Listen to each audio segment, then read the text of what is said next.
There it is, the Technodrome, or Technodrome. Man, I can't even talk right now. We got to find the Technodrome.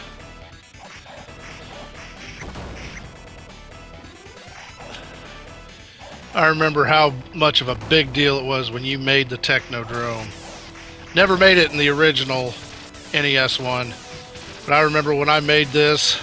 Good grief! Let me through here! Oh my goodness. Fine. Oh, I forgot about those things. But as a kid, when you finally made it to the Technodrome for the first time, sure, you got your butt handed to you, and you probably had to start the whole game over again, but just the idea that you made it to the Technodrome made you want it that much more, made you want to beat the game, made you want to complete it. Do not resist us. You know, that's the thing. I cannot remember there being voices in the NES game, and I really don't even remember there being text boxes, to be honest with you. But oh, I hate these guys, these spear guys. Oh, and there's the things that freeze you. Ah! Case in point! Oh my goodness. I'm about to freak. There we go. Down, down, down. Ah! I forgot about the balls slapping down and trying to hit me. Nobody likes slapping balls. I'm gonna edit that. Alright, so anyways, I forget that they just throw everything at you. Thing is, the NES game, yeah, I remember getting to the point where I didn't die, but they threw a lot of stuff at you too. This is where the quarters came in, where they sucked all the quarters out of those poor unsuspecting little children and fed off the tears of the kids. I can just see the people at Konami now. I mean, they still do it to this day, but back then, seeing levels like this, thinking of those poor little kids, and every single one of those tears is one quarter in the machine, and those Konami guys going, they don't care. At least now we don't have to worry about quarters. Unfortunately, the ones that are playing these games now are the saps that were the ones crying. You know, I remember getting gamer rage so bad back in the day. When I was just a little kid, I'd grind my teeth, I'd grab a hold of that controller, just squeeze it. Now, yeah, sometimes I get angry, but it ain't near what it used to be. At least now it's just like yelling a little bit, complaining. That's about it. I don't throw controllers unless my brother would be here. Then I'd probably slam him in the back of the head with it again, just for fun.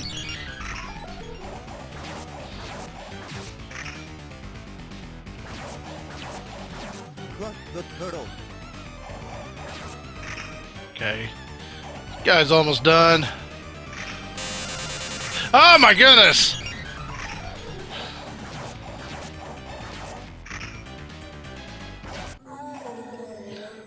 Finally. Yep, let's just fill this thing with more credits. Oh, we got Crane. Here we go. Big bad Crane. See, I remember this being a difficult fight in the NES game, but with it being an arcade game, I can see it being so much harder. And I remember having to do the jump kick for a lot of it.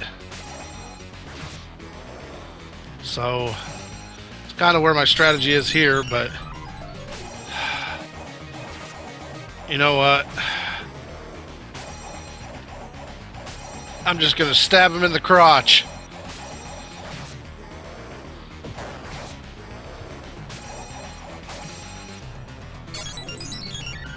I'd have to say in the actual cartoon, the original, Crane was probably my favorite of all the villains. I like the whole idea of the brain being in the robotic body.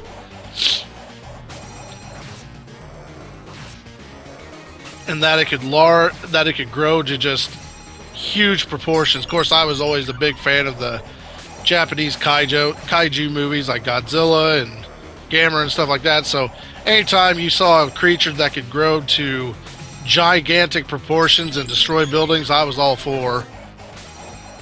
Which is probably why I liked the Power Rangers when they first started. I could care less about the fighting in the beginning. But then they grew to huge proportions, they destroyed buildings, that was for me.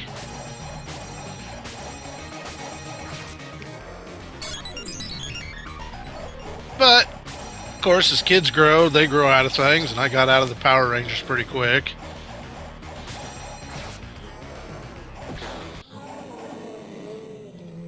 There you go. Stab him enough times in the crotch and he flips out. I'm invincible! And here comes Shredder. Now this battle is definitely... I mean, both of them, I guess, are very reminiscent of the NES version. I was a lot better at seeing which one was the real Shredder, though.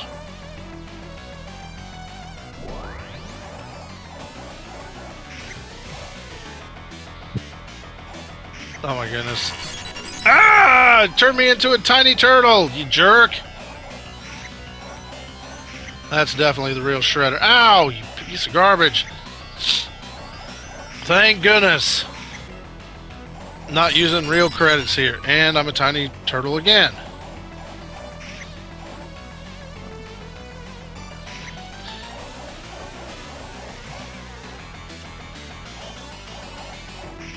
You can always tell which one's a real Shredder when his helmet doesn't come off.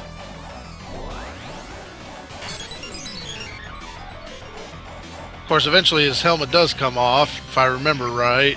At least it did in the NES game. And that's how you kind of knew it was nearing the end of the battle.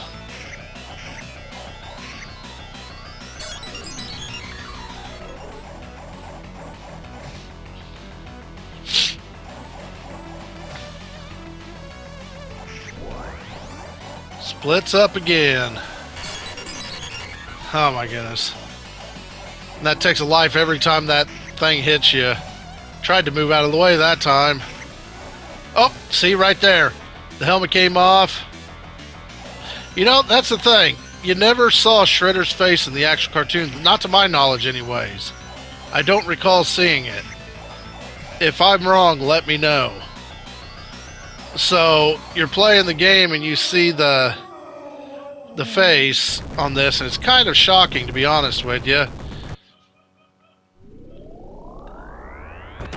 And just like that, Technodrome is done for. Freaked the Foots, mangled the Mousers, and totaled the Technodrome. That's turtle power! But what about the Shredder and Krang? Burned to toast, vaporized to milkshake, or escaped to Dimension X?